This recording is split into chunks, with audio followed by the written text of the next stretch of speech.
Bonjour à tous. Je profite d'avoir quelques images pour vous donner mes premières impressions sur la fluide H V3.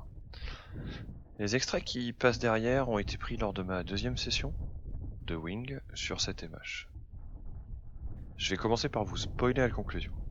Je l'ai utilisé avec le stab fluide M V3 et j'ai adoré le combo.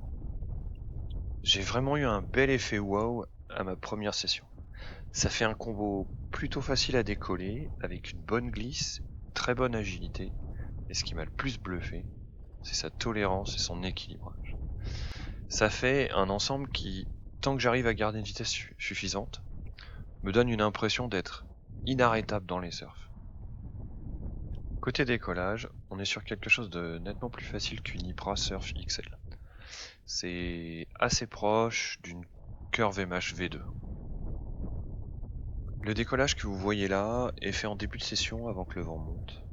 Je suis en 4-5 et il y a 20 nœuds ou à peine moins. Sur une autre session, j'ai pris un décollage dans une rafale à 15-16 nœuds, avec le même combo, la même wing, mais en m'appuyant sur une vague.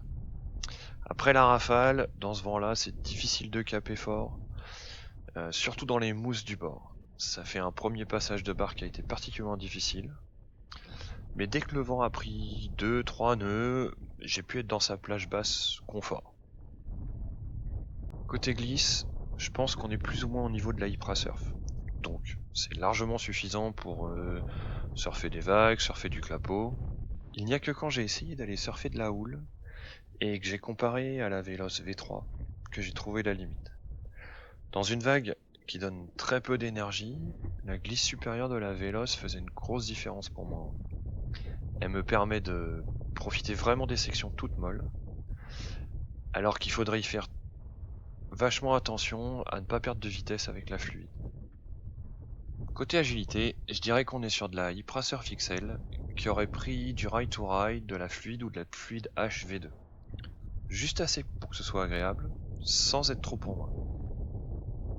Le petit truc qui m'a étonné, c'est que le combo fluide avec son stab est plus stable en pitch qu'un combo Veloce V3.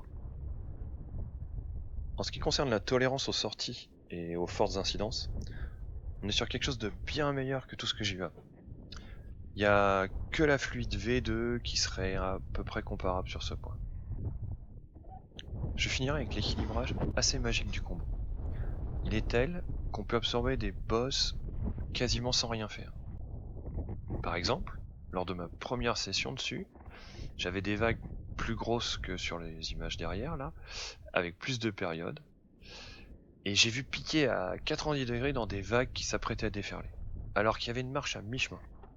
J'y suis allé en pleine confiance que j'allais ni me faire éjecter en tapant la marche, ni en fourner en sortant. Je savais que j'allais juste la découper et continuer.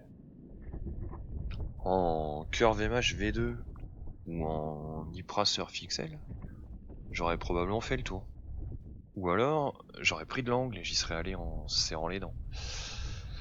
Mais j'y serais certainement pas allé plein droit comme ça, et puis tout serein, quoi. Bon, je vais quand même préciser que oui, je suis assez euphorique avec celle-là. Oui, je vous dis que c'est un combo facile. Mais c'est relatif. Ça reste un combo beaucoup trop instable pour que je le recommande à un débutant. Et dans cette taille, ça reste même probablement trop vif pour quelqu'un qui vient tout juste de maîtriser le jive.